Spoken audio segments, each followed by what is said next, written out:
Welcome to 40K Fanatics, where Clark Griswold is not welcome. You say that. You've got the tallest Christmas tree that can possibly fit in your house. National Lampoon's Christmas Vacation sucks. I have never seen it. At me in the comments. I've never seen it end to end. I'm Shane. That's Casey. You're listening to 40K Fanatics, but we already told you that.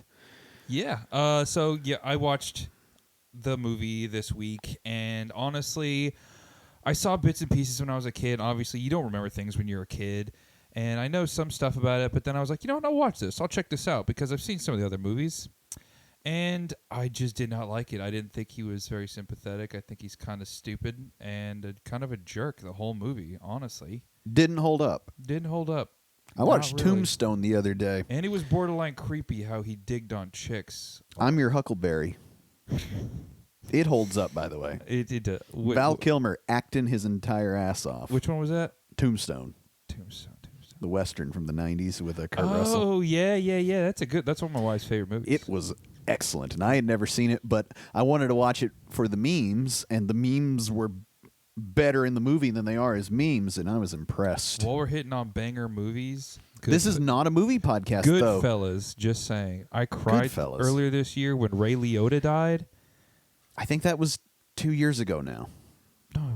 You're right. My bad. It was this year they found out what killed him. That's what it was. Timeline. Yeah. The warp. Anyways, yes, today, 40K Fanatics. It's a lore pod. It is a lore pod. Shane, open up that bits box. Well, I don't do the sound effects. You open up the bits box. That's right. I do it. Take your present. I will start the bits box, though. What is this? What are you handing me?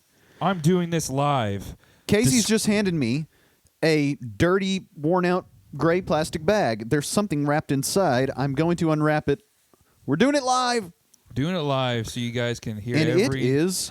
Oh, my gosh. Yeah, baby. Oh, my gosh. Okay, I hold in my hand what appears to be a 10-inch tall Chaos Space Marine action figure. Is this the McFarlane Space Marine? You know it, baby. Wow. Now, this has been painted. I think that's actually retail.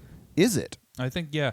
So I got that from a dude off of Facebook Marketplace this past week. That's one of the things I did in my bits box. I got you that because not only is that one present, but it is two. We are doing a 40K giveaway to thank you guys for 1,000 downloads.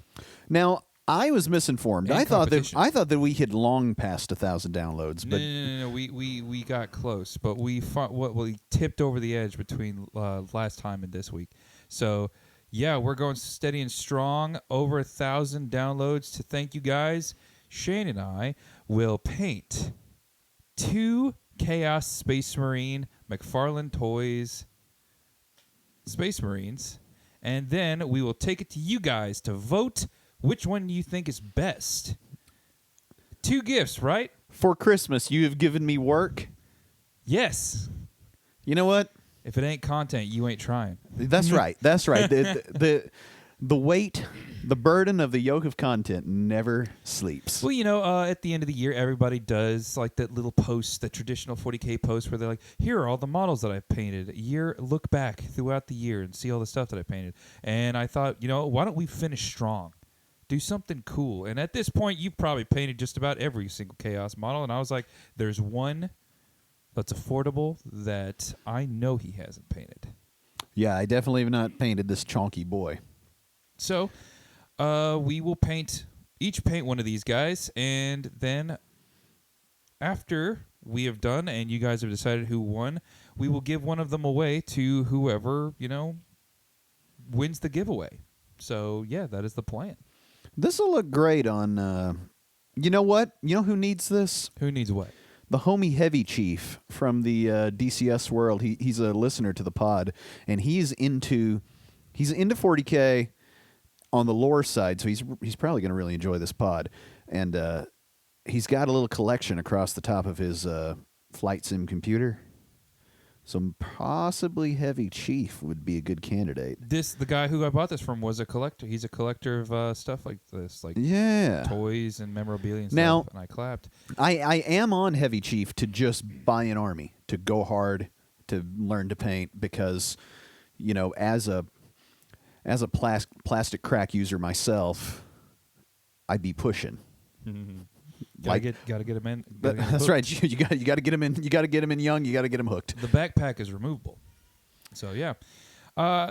Shane is holding a horned Black Legion Chaos Space Marine that is from Seth MacFarlane. McFarlane Toys. They did a run and they're still selling some stuff off. And I have my eyes on one on my Amazon wish list. It's like $10, and I'll be getting that soon. And mine will be bare gray plastic, so I'll just prime it. And I figure if you want to prime that bad boy Chaos Black and see what you can do, let's take a shot at her. I like it. It's fun. So that's what you've been doing with your week in the bits and box. both our birthdays are this month too. Yeah. Feeling old yet? No, I'm not actually. However, to kick off my bits box, Kick off that bits box. I have done a little bit. However, I'm going to now go off mic for just an instant as I set this down. And he's off the mic. And I'm back. And he's back on the mic.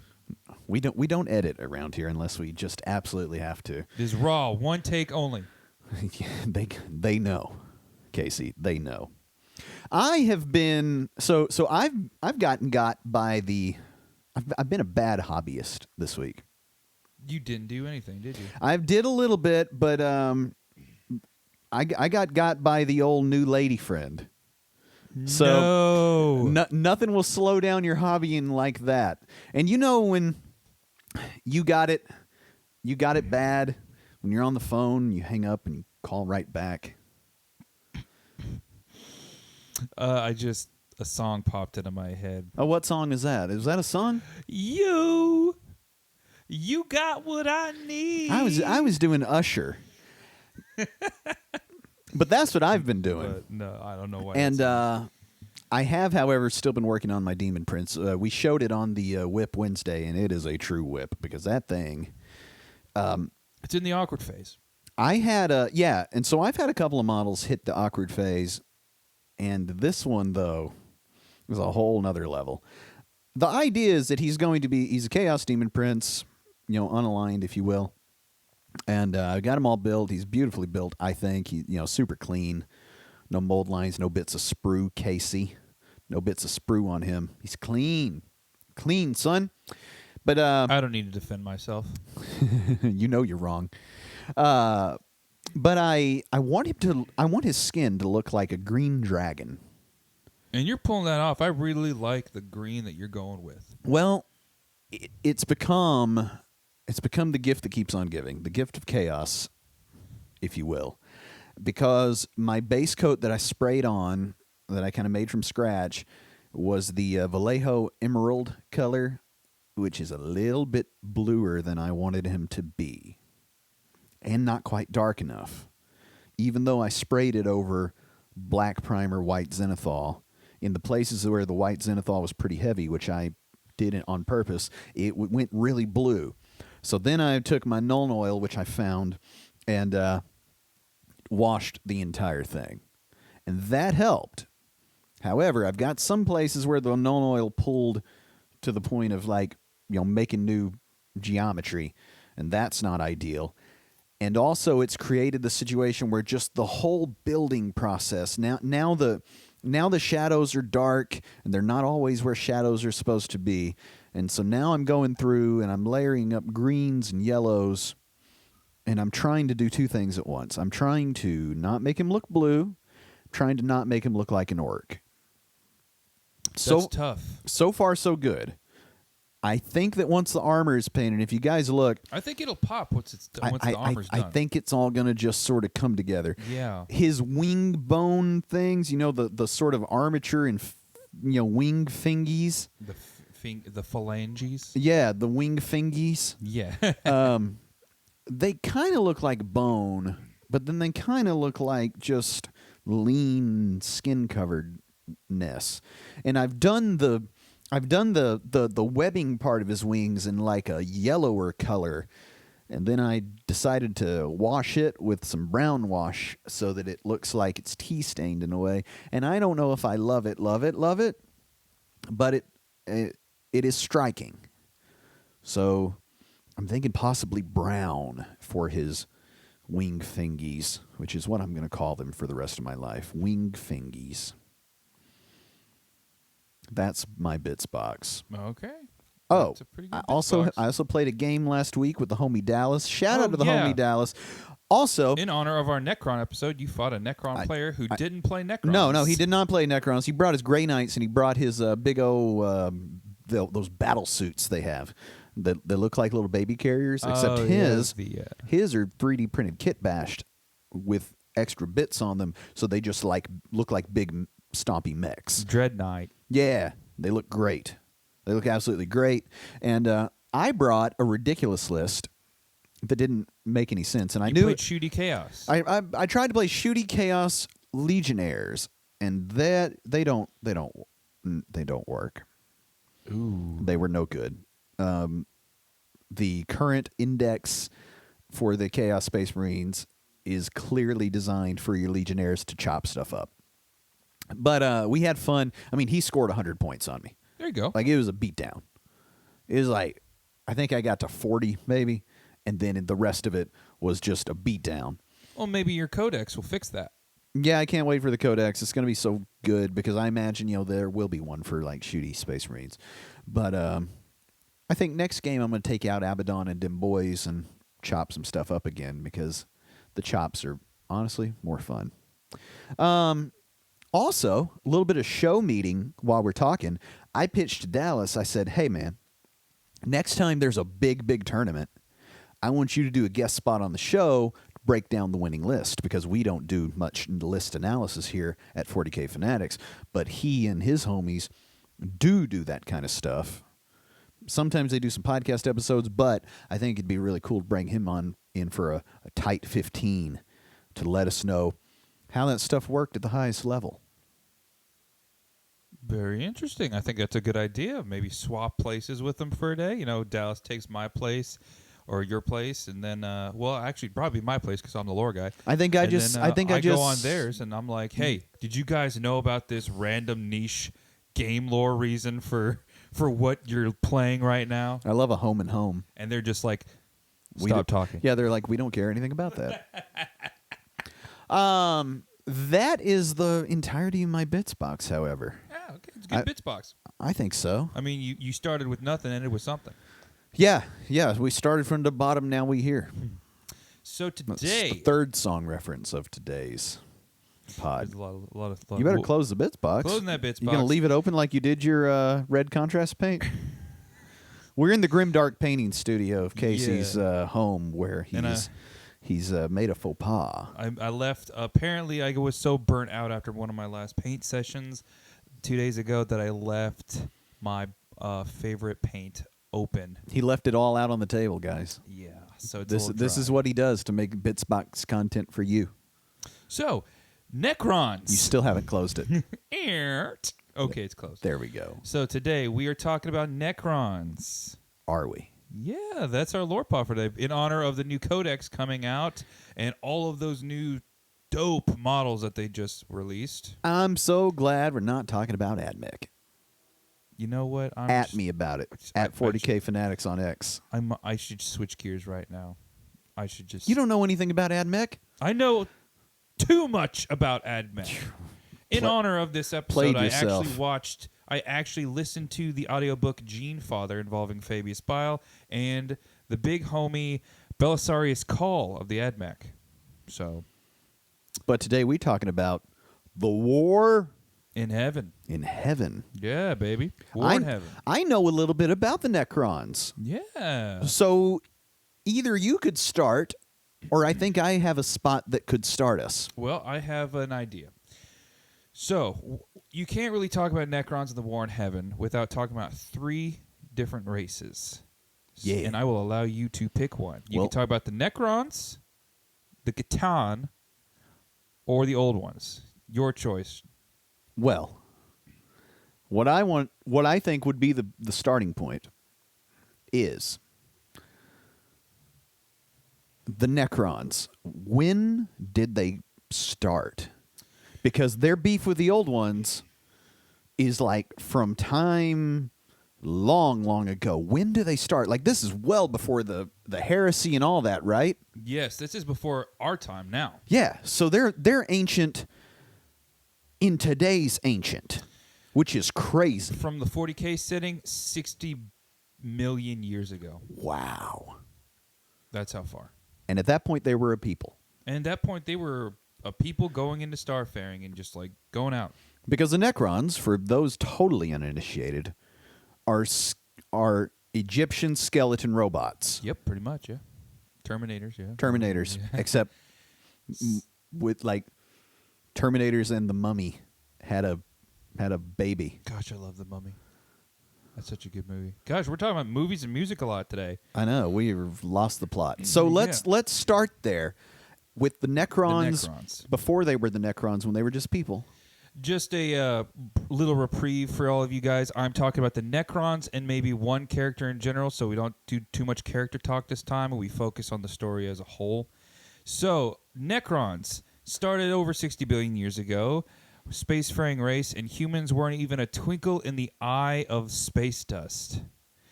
They evolved on a planet that had a dying, faulty star, so all of them pretty much grew up with cancer, tumors, skin disease, all kinds of genetic problems that they just passed down. So living these short lives, it influenced their culture like a lot. Their buildings, their technology, pretty much everything was focused on idealizing the dead rather than the living. Because everybody was just falling off in mass constantly. Why do anything for the living if the dead are always around? So, and they were led by something called the Triarch. 3 dudes who were in charge, 3 pharaohs of their dynasties that were in charge. These guys were led by the Silent King. He was one of the Triarch. And but all 3 of these positions were, what would you call it? Like how nobles pass on. You know, the king has a prince. They were inherited. Yes, they're inherited through family. Because obviously when you live to the ripe old age of maybe 20, you're probably going to have like maybe 1 kid. I hold up my hand at this stage and I ask, Jump so on. was there only one Silent King? Or were there many, Many. that were the Silent King? Many. The last one was a man named Zarek, who we now know in today's setting. He's the Silent King now, right? He is the Silent King.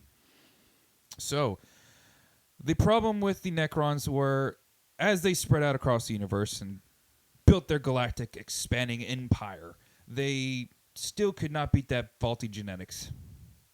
Really, really sucks.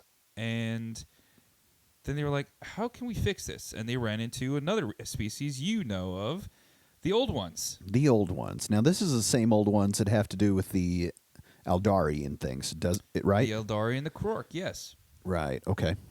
So, the Old Ones, older than old. Man, if you think the Necrons are old compared to humanity, they make the Necrons look like a college senior. I mean, not to get too deep into the Old Ones, because I think a lot of that is somewhat cloudy anyway, but are they even like a physical species, or are they sort of like a galactic energy? I can answer this and sum it up. So, imagine what you know of the Emperor. Yep. All-knowing, super powerful, hyper-intelligent, everything. Perfect. Imagine an entire species of just that. Right, and they're just zipping around the stars at, on power of thought and magic. They were basically frog people that had evolved to the point of their technology was so advanced and their bodies didn't need really physical forms too much. They could bend reality, time, and draw on the warp whenever they wanted. And at this point, the warp was called the Sea of Souls. So they were very psychic, very powerful, and they had something called the webway to help them get around. So they could just take one step through a door on, let's say, Pluto, and then be on the other side of the galaxy. Hanging out with Zarek. Exactly. Just, they So- were that advanced. So the Necrons And meet. immortal. Right. The immortal part is cannot be. Stressed enough. Yep. So Zarek goes to the Old Ones and is like, "Hey, can you help us out with this thing?" And they say Nah, fam. no. Yeah, they said no. I figured they'd be like super easy, barely an inconvenience. Well, see, the Old Ones were very on... they were kind of on a parent trip where they were like, look, we can help you start, but we can't just give you the answer.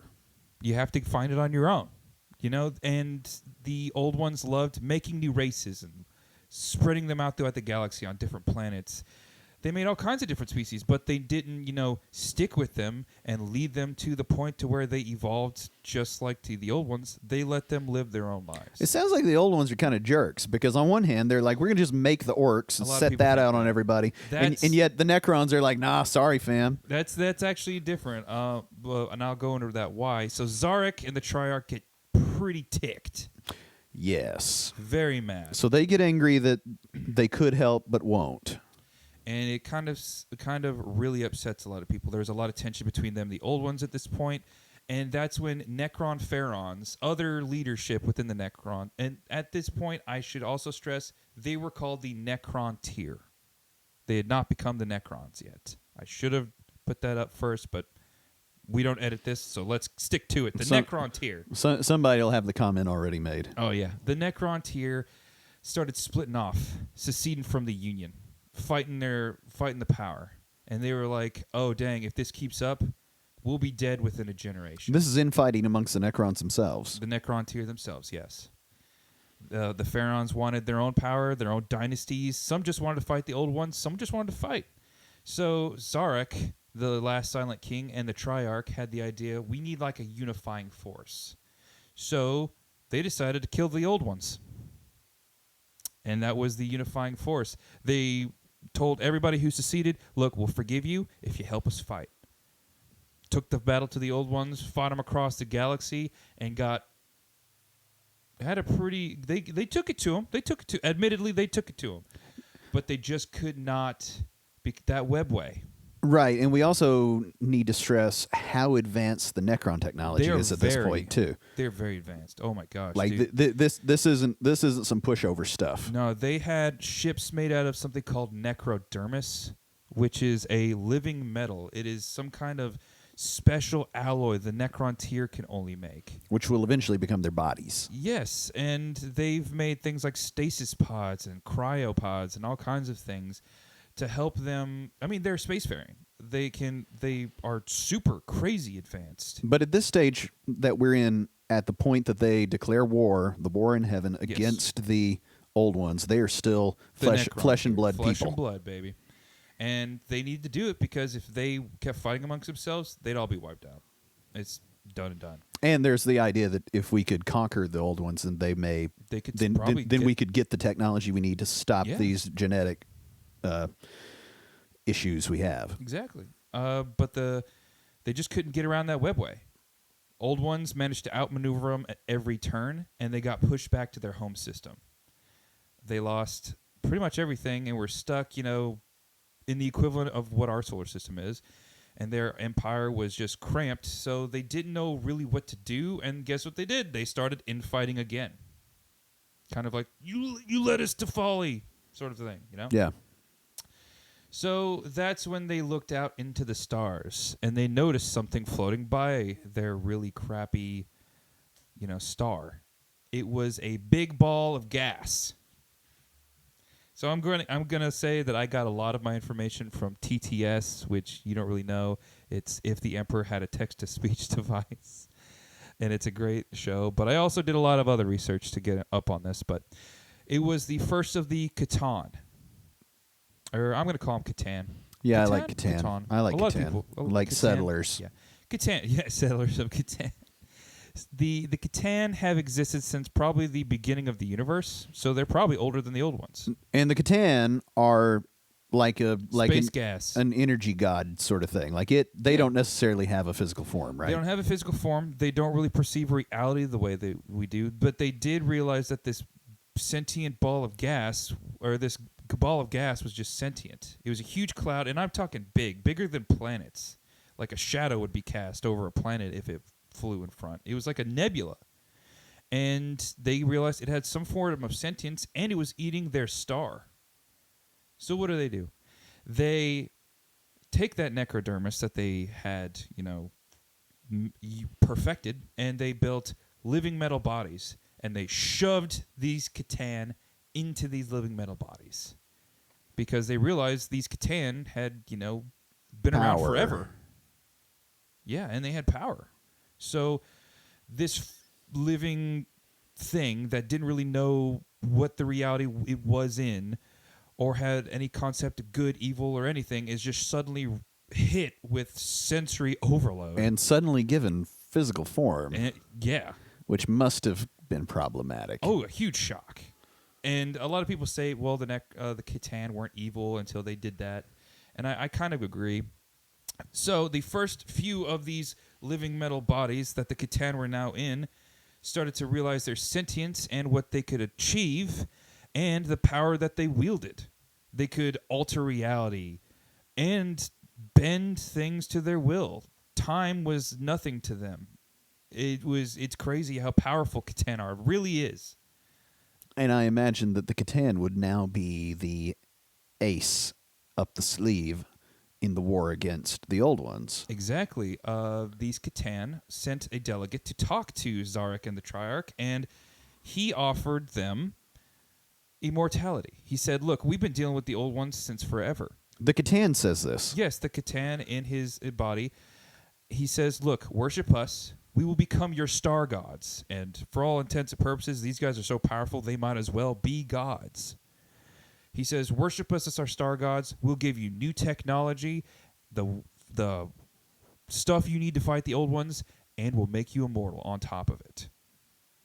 So Zarek and the Triarch, they see no other option. Jump at the chance and shake hands with the Catan that would become known as the Deceiver. Oh, that sounds like an absolute disaster. Oh, yeah.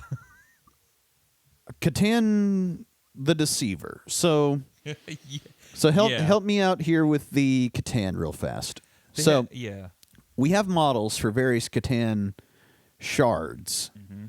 We do. But this was the one unified Catan, right? Because isn't he subsequently broken up, and that's where we get the Void Dragon and we these do and these talk others? about this later. The Void Dragon is up for debate. Well, we do have a lot of what is known as Catan shards and their models. They're smaller, less powerful forms of the wholer side of the Catan. And, wow, this is really tough. They're a little bit weaker, but they are still so powerful, man, it makes... Yeah, but the one that made the deal, the Deceiver, that was like he was like the one that they had given form to initially. Yep. And then those He others was one are of the first few. And then those others are the subsequent ones that they gave form to, I guess. Yeah. Or possibly gave form to each other. Yep. Because I imagine the Catan could probably do that at They that offered stage. them the gift of immortality through biotransference. They took the necrodermis that the Necrontyr had perfected, and then they said, okay, walk into these big, giant energy beams, and then you'll be given new flesh in these metal bodies, and you'll live forever. Zarek and the other top-tier people got, like, the best-made stuff. The military got, like, the basic stuff, or a little bit of advancements. Normal civilians, they didn't really get hardly anything, honestly. Their stuff is really trash. But still necrodermis, so hard to destroy because the living metal repairs itself, and very hard to defeat because of their technology. You're burying the lead a little bit. I am, and I'm about to circle back. So right here, They were dragged, kicking and screaming in some cases. Yes. Your physical body, which is somewhat janky, Would be vaporized. is about to be vaporized, and you are going to regain your consciousness, they think, as a metal skeleton. Here it is. Doesn't it look pretty? I imagine a lot of people are like, no, it doesn't. Most of them jumped at it, but a lot of them were dragged kicking and screaming into these biotransference machines. And now their soul lives in this metal skeleton monster. It doesn't. Oh, no? Their soul, as a form of energy, was eaten by the Catan. No. Their consciousness was transferred into their bodies. Oh. So everything that you feel, your emotion, imagination, adaptability, likes, dislikes, everything, gone. Feeling, sensation, pretty much gone. And you were just you without any wants, needs, likes, dislikes, joy, or anything. That sounds a lot like a zombie army. Pretty much. Well, there are undead, robot skeletons. When Crazy. Zarek realized what he had done, he just... So ugh. the deceiver left out the "I'm going to eat your soul and leave you guys these husks of Yep. consciousness." Pretty much. The Catan all grew fat and heavy on those souls. How did the old ones react to this? Well, the old ones were pretty shocked when the new Necrons showed up and started wrecking face, because not only did they have Necron bodies that could self-repair themselves, but also if they were destroyed, they would be teleported back to their tombs and then just be repaired there and then sent back out. Right, because the little piece of consciousness that's left driving, Yeah, and even if you just destroy it, spins around in the energy pool. and even until, if you destroy a Necron's body, it blows up in a ball of green light, so you just think, did I destroy it or did it teleport back? and that's it, just heading back to the shop. Yeah, so nobody knows if they've truly killed a Necron. And their their ships had been upgraded with phase technology. So you see all those green blades that the Necron love to wield. That is phase technology. It kind of blinks in and out of reality and makes things move a little bit faster. So now the webway wasn't a problem, and they didn't get outmaneuvered by the old ones anymore. They just put all that stuff on their ships, and they could just bing, bing, bing. And then around. the Necrons destroyed the old ones, and everyone lived happily ever after. Oh boy, the old ones tried and tried to fight the Necrons of the Catan, but they were so powerful that this war lasted for, gosh, thousands of years. Eons. Eons. Seriously, millennia is an understatement. Some people say it's still going on today. Dimensions were destroyed. The suns were eaten up and swallowed. Races lived and died in the whole span of this stuff. They say that Horus's heresy was just a small battle compared to this. Wow. Yeah.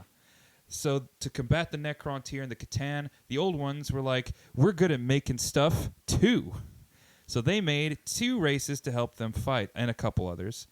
One being called the Eldari, a psychically gifted race that could tap into the Sea of Souls, which we now know as the Warp, and use the psychic gifts like the old ones to fight the Necrons. You know, who needs a whole army when you got one Professor X on the field shooting lightning out of his eyes? And then the Krork, that don't draw on the Warp at all, and then just are 40 meters tall. Who would eventually be the Orcs? Go listen to our Orc Pod. Yep. One of our best performing episodes. Yeah. Spread across the galaxy, can make weapons out of pretty much anything, and just love fighting and subsist off it even. So the war was pretty bad, but eventually the Necrons and the Catan wiped out the old ones. Some say there may be 1 or 2 maybe hiding or left over. They did succeed. They did succeed. Wow. Okay, so the old ones are gone. Yes. The Necrons have their immortality. And they do have a little issue with the Catan. And they want to rule the universe. But Why do they want Zarek, before the final moment of triumph, had a plan to take down the Catan and unshackle his people. Yeah. He developed he had his cryptex, all the most prominent engineers in the Necron dynasties, to make these super weapons. Basically big, giant ray guns that would blast into every Catan. And it just wasn't enough. It didn't kill them outright. But it did break them into shards. Shards of their former self, not as powerful as they truly were, but each equal in the same way. Like if you just copied a piece of paper, it just looked exactly the same. Same thing, but just not as powerful. Because at that point the Catan were one, or were there many Catan? There were many Catan. Okay. But a whole Catan and a Catan shard, Yep. there's a distinction there. Yep. You put all the Catan shards are the same guy. You put them all together, and then you've got I think a transcendent shard, and then you get like all 100, and then you've got a Catan. Yeah, right. So And you collect all the Pokemon, and then the Catan were eating off the old one's souls. They were eating off of people's souls everywhere, left and right. And then the Catan actually started to fight amongst each other. Right. That's the part that I was trying to figure out. So this So kind now, of happened around the same time as each other. So so the Catan were infighting before they were even broken into shards. yes, I see, because That they're is- obviously a vicious and hungry, vengeful the people. Deceiver and a few other of the more evil Catan Yeah. wanted to eat more, and the old ones were running dry. So they were like, "Why don't we just eat other Catan?" Oh no. So they started eating up other Catan, and Good for Zarak. yes, and he used that as an opportunity to blast them. So anyway, I went in blasting. No, you're just I started blasting. And the Necrons won. They broke down the Catan into shards. They started using them as big batteries to run their stuff. Right, because at And this weapons. point, at this point, the Necrons look like they do in the game. So you've got your Catan shards that work with the Necrons, apparently not by much choice. Yep. And they were victorious in killing the old ones. But the problem was, now we got a bunch of orcs running around. And the Eldar are populating like crazy. And the Eldar have now taken over the webway. And will eventually bring on the creation of Slaanesh and cause this We'll entire talk thing to it go about nuts. it another day. But let's get back to the Necrons, because at some point, They do go to sleep. as of right now, we're still billions of years in the past. Exactly. So The orcs are not even the orcs yet. They're still big old giant, whatever they are, the Krork. Korks. Right. The Drukhari are literally not a twinkle in any Eldar's eye yet. they're kind of around. Anyways, but yes, you were right. So why do they go to sleep? Well, the thing is, the old ones dying off, and the war in heaven being so terrible, and so many souls being filled with terror, fear, and destruction wrought upon them, and going into the sea of souls through the warp in turmoil, and just monster. Like, it was a calm sea that turned into a maelstrom. This is when The first evil warp entities starting showing up. Right. You and I know them as demons. Right, that's what I was going to say. So this is when the demons and everything started to propagate in the warp. Yep. So the demons Due were to popping up. due to the craziness that the war in heaven caused. Yes. So the problems were psychers. You know, psychers are called demons. Demons were flooding everywhere. They were an external threat that they couldn't deal with. They even started making these pylons to block the warp off entirely from our reality. But you know what they said? They said, here's a better idea. Why don't we take a nap? And wake up when all the psychers are gone. No, I thought they took a nap because of some reason that Zarak had in a way, because he desires to get everybody's soul back. No, That is the thing. He had complete control of the Necrons. He had a little thing where he just activated it, flipped the switch, and he could control them at will.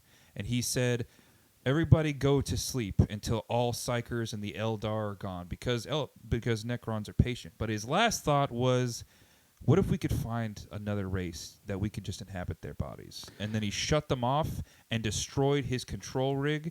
So now the Necrons have independence when they wake up. They're free to rule themselves. I mean, so tell me, when we talk about Big E, he's a bad guy. Like he's a bad guy usually. Sort of, yeah, usually. All of the various greater demons are bad guys. When Nurgle was talking to Mortarion, that's a bad guy. Yeah. Am I right that Zarak meant well? Oh, he definitely meant well. He didn't mean for everybody's He really soul. wanted it to be like Necrons only. Right. Yeah. I mean, the universal domination I can see. I mean, first of all, I don't know who they were, reaching across the galaxy taking out initially anyway, because it doesn't sound like there were many, at least advanced races in existence, the 60 billion years ago or whenever they started. But he obviously didn't think the Deceiver was going to eat everybody's soul. Yeah. And it doesn't sound like he actually wanted to have autonomous wireless control of every single individual either. Exactly. Like that was never the plan. And him picking the old ones was really because the Necron tier were so advanced. Like the only ones who could put up a fight that they could unite against were the old ones. And the old ones, presumably, they thought, might have the answer to save their physical bodies. Exactly. And they ended up with no physical bodies, Yep. no freedom, no souls, no autonomy until he gave the sleep order. Yes. He gives that, and then he's like, I'll set the egg timer for 60 million years. And then he left. He went off into the dark reaches outside the Milky Way. So he did not go to sleep. No, he didn't. He stayed awake this whole time. So Traveling on a road trip. Right. So he's traveling in a ship, or he's just traveling by thought at this point because Traveling he's by a ship. real And one. Do you want to? And he just recently popped back onto the 40K setting, and Necrons are now waking up. But do you want to know what he found out there in the dark, everywhere he went? The Tyranids. Boy, did he ever.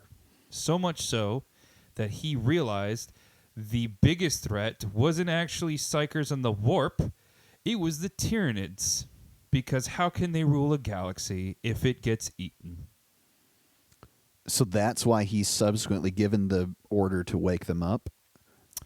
Well, it was really more of a time thing. Some have actually woken up. But I think some woke up during the Great Crusade. Some did, and some Horus Heresy. And then but off and on. Now the majority are starting to wake up. But the thing is, it's because it's been 60 million years. The process is slow. We don't know how many Tomb Worlds were destroyed. Yeah, so let's cover that for like the last 5 minutes real quick. Yeah, sure. So a Tomb World is a world that the Necrons populated, that they then dug out these, burial chambers, Stasis and crypts, yeah. yeah, and just turned off, like Yes. standing there like the Terracotta Army, I imagine. And they left some robots and constructs to guard them. And as time has gone on, and as humanity and other various races have explored, sometimes they crack open one of these crypts. Yep. At which point the Necrons Some Pop- AdMech dude went to a Spelunkin, touched the wrong toaster, and then woke up some Necrons. and then you got a fight on your hands. Exactly. They're like, get off our lawn. Man. Yeah. And it's not perfect either. A lot of times they'll have problems like what is essentially Alzheimer's. Or they just don't function well. They have a really interesting one that I've always thought is the flayed ones. The Flayer virus. which is they wish to be flesh and blood again. They think they're actually flesh. Oh, and they blood. do, they do. Yeah, And- and they and actually so they- shove meat and They viscera. drape meat and flesh and tendon all over themselves. Shove it into their Vox grill. Terrible. Just nightmares. Just nightmare fuel. And they don't even get called to help Necrons because they don't want to spread the virus. They just show up. Like a portal opens up and some Necron flay ones show up to the party. Yeah. And they are all, so even though the Silent King turned off his like total control chip, if you will, like an overlord on a Tomb World still has the sort of Yeah. he's the brains of He's the outfit, Pharaon. He quite rules. literally. Yeah, that's his job. But now in current 40K, you're telling me that the Necrons are slowly waking up, even if the Tomb World is not disturbed. Yes, slowly and surely, some are waking up. Some don't get the order. Some do. Warp stuff happens. The planets are destroyed. Some got sucked into the warp. Who knows? And I imagine this can create a situation where a whole bunch of Necrons some take hundreds, can maybe pile thousands up. of years to wake up. Oh, wow. Yeah, the small constructs wake up, they fix things, and then you've got the smaller stuff, then the soldiery, they start to wake up, slowly but surely, eventually up to the leadership. And then when that Pharaon wakes up, then whoever's on that lawn better get off. Wow. The Necrons. Egyptian zombie Terminators. Yeah. And their weapons actually de-atomize, break up the atom chains in your body, whatever they hit. So a lot of people think that they're the best answer for the Tyranids. Because they got Death Ray. And no meat.